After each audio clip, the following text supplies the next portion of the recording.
ọwọ́ tẹ Ayọ̀mídé lóṣogbo, Waya olé onílé ló lọ jí tú.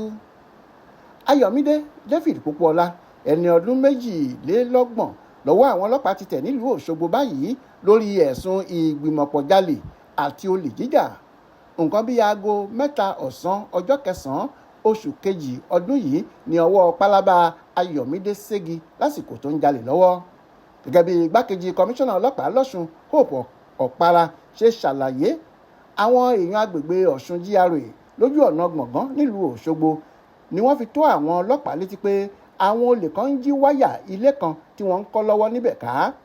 Ilé náà tó jẹ́ ti ọ̀gbẹ́ni Akíntọ́lá Adébísí Rafiu la gbọ́ pé Ayọ̀mídé àtàwọn méjì míì ti tú gbogbo wáyà ilé náà nígbà tí àwọn ọlọ́pàá fi máa débẹ̀.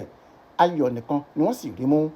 Ó jẹ́wọ́ lọ́dọ̀ àwọn agbófinró pé òun àti àwọn Haúsá méjì tóun fẹ́ ta wáyà òun fún ni àwọn jọ lọ síbẹ̀ láti lọ́ọ́ máa tú wáyà náà nílé onílé, àti pé bí wọ́n ṣe gbúròó àwọn ọlọ́pàá ni àwọn ti júbà ehoro ní tiwọn.